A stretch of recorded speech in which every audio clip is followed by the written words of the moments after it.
cab বাতিলৰ দাবীত মৰাণ আৰু খটখটি বিক্ষোভ প্ৰদৰ্শন ৩৭ নং ৰাষ্ট্ৰীয় ঘাইপথত টায়াৰ জ্বলাই পথ অৱৰোধ ১.৫ সহস্ৰাধিক প্ৰতিবাদীৰ এই প্ৰতিবাদৰ মাজতে এজন যুৱকে আহি RSS জিন্দাবাদ ধ্বনিক দিয়া কেন্দ্ৰ কৰি উত্তপ্ত হৈ পৰিছিল আজিৰ মৰাণ চহৰৰ পৰিস্থিতি শেষত ক্ষমা খোজাৰ লগতে RSS গো বেক অসমীয়া জিন্দাবাদ ধ্বনি ক'বলৈ বাধ্য কৰোৱাই কেব বিৰোধী প্ৰতিবাদত অংশগ্ৰহণ কৰা প্ৰতিবাদকাৰীসকলে আৰু অন্যহাতে ডিব্ৰুগড় আৰু চৰাইদেউ জিলাৰ অন্তৰ্গত মৰাণৰ মাজমজিয়াত বসবাস কৰা শাসকীয় সোণোৱাল চৰকাৰৰ দুজনকৈ বিধায়ক তথা মৰাণ সমষ্টিৰ বিধায়ক চক্ৰধৰ গগৈ আৰু মাহমৰা সমষ্টিৰ বিধায়ক যোগেন মোহন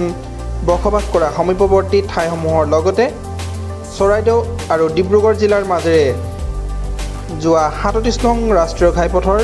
লগতে তৈলনগৰী মৰাণ চহৰৰ সমীপৱৰ্তী বিভিন্ন অঞ্চলৰ যোগাযোগ হোৱা মূল পথ আৰু উপপথসমূহত উত্তাল হোৱা প্ৰতিবাদৰ আজি এই দৃশ্য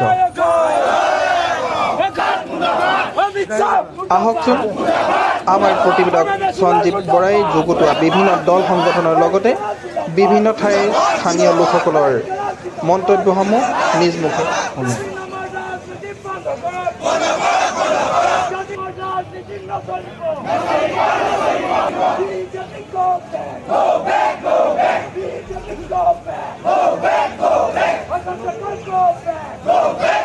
বাতিল কৰিবই লাগিব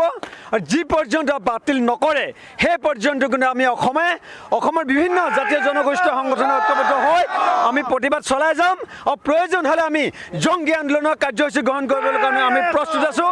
আৰু পুলিচ প্ৰশাসনে আজি লাঠিচাৰ্জ কৰিছে বিভিন্ন ঠাইত অসমৰ আজি বন্দুক বাৰুদৰ ভয় দেখুৱাইছে আমি বন্দুক বাৰুদলৈ ভয় নকৰোঁ লাঠিচাৰ্জলৈ ভয় নকৰোঁ প্ৰয়োজন হ'লে আমি গুলি খাই মৰি যাবৰ কাৰণে আমি প্ৰস্তুত আছোঁ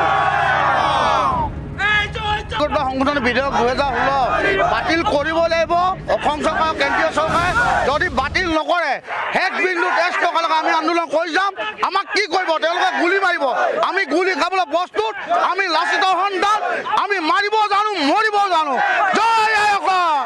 সাংবিধানিকভাৱে জাতিধংসী নাগৰিকত্ব আইন লাগু কৰিছে আমি সদৌ সমাজবাদী ছাত্ৰ সন্থাই তীব্ৰ ভাষাৰে নিন্দা কৰিছোঁ আৰু এইটো আমি কেতিয়াও নামানি লওঁ আৰু আজি আমাৰ এই খটখটিবাসী ৰাইজে ইয়াত পথ অৱৰোধ কৰিছে টায়াৰ জ্বলাইছে যিহেতু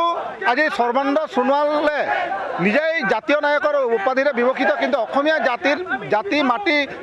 ভেটিৰ কথা কৈ আজি অসমীয়া জাতিক বন্ধকত ৰাখিছে গতিকে এই আইন আমি কোনো পৰ্যায়ে মানি নলওঁ আৰু এই আইন তীব্ৰ ভাষাৰে তীব্ৰভাৱে আমি বিৰোধিতা কৰোঁ আৰু যিটো হিমন্ত বিশ্ব শৰ্মাই আজি সাম্প্ৰদায়িক মন্তব্য প্ৰদান কৰি যিটো জাতি জনগোষ্ঠীক ভাগ কৰিব বিচাৰিছে ইয়াকো আমি নিন্দা কৰিছোঁ আৰু অতুল বৰা ডাঙৰীয়া যি সময়ত অসম আন্দোলন হৈছিল সেই সময়ত অতুল বৰা ডাঙৰীয়া অসম ছাত্ৰ সন্থাৰ সভাপতি আছিল সেই অতুল বৰা ডাঙৰীয়াই আজি মানে জাতিক বিক্ৰী কৰি তেওঁ মন্ত্ৰিত্বৰ ক্ষেত্ৰত ৰাজনীতিক ক্ষেত্ৰত জাতিক বিক্ৰী কৰিলে গতিকে এইসকল জাতি দুৰ্নীতি নেতাক অসমীয়া ৰাইজে উচিত প্ৰত্যুত্তৰ দিব অনাগত দিনত এই আমি দাবী জনাইছোঁ আৰু এই যিটো মানে কেব শীঘ্ৰে বাতিল কৰিবলৈ আমি কেন্দ্ৰীয় চৰকাৰে স্থিতি ল'বলৈ গৈ আছে আমি এই মৰাণৰ পৰা অমিত শ্বাহ সক্ৰিয় বিচাৰিছোঁ যে অতি শীঘ্ৰে যদি নাগৰিকত্ব সংশোধনী ২০১৬ বাতিল নকৰে তেতিয়াহ'লে অসমবাসী ৰাইজে ইয়াতকৈ তীব্ৰতৰ আন্দোলন কাৰ্যসূচী ল'বলৈ বাধ্য হ'ব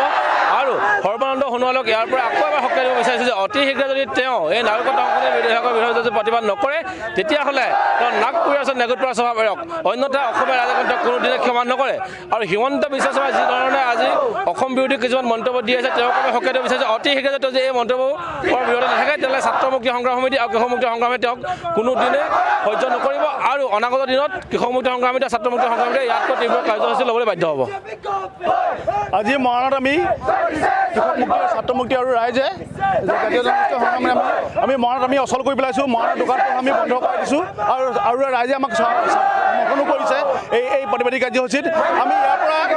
দিল্লী দিছপুৰক আমি সকাই দিবলৈ বিচাৰিছোঁ কেব আমি নামানো কোনো পধ্যে আমি কেব নামানো শেষ বিন্দু টেষ্ট টকালৈকে আমি যুঁজিম গোটেই অসমবাসী ৰাইজে যুঁজিব গোটেই অসমবাসী ৰাইজ ওলাইছে তাৰ লগতে গোটেই মৰাণবাসী ৰাইজো ওলাইছে আৰু আজি গত ৩-৪ দিনৰ পৰা তীব্ৰতৰভাৱে আন্দোলন কৰি আছে আৰু কৰি থাকিব যেতিয়ালৈকে কেবখন বাতিল নহয় তেতিয়ালৈকে আমি আমাৰ এই আন্দোলন অব্যাহত থাকিব আৰু ইয়াতকৈ আমি জংগী আন্দোলন কৰিবলৈ আমি বাধ্য হ'ম যদি এই কেবখন বাতিল নকৰে নামানো শৰীৰত বিন্দু মাত্ৰ তেজ থকালৈকে আমি কেব নামানো দৰকাৰ হ'লে আমি জান দিবলৈ সাজু আছোঁ 855 জন শ্বহীদৰ ইতিহাস আছে আৰু এই ইতিহাসক নস্যাৎ কৰি বিজেপি চৰকাৰে অসমত যে বাংলাদেশী স্বৰ্ণীয় পথাৰ কৰিব বিচাৰিছে আমি কোনো কাৰণে নামানো ভাৰতবৰ্ষ এখন ধৰ্ম নিৰপেক্ষ দেশ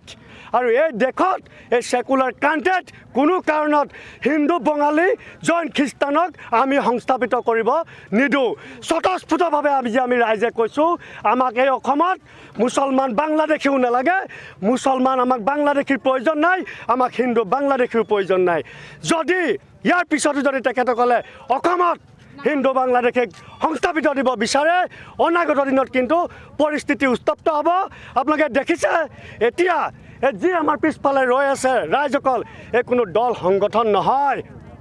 এইসকল ৰাইজ অসমৰ খিলঞ্জীয়া ৰাইজ প্ৰত্যেকে আজি ওলাই আহিছে ৰাজপথত বাংলাদেশীক অসমত সংস্থাপিত হ'ব কোনো কাৰণত দিয়া নহ'ব জয় অসম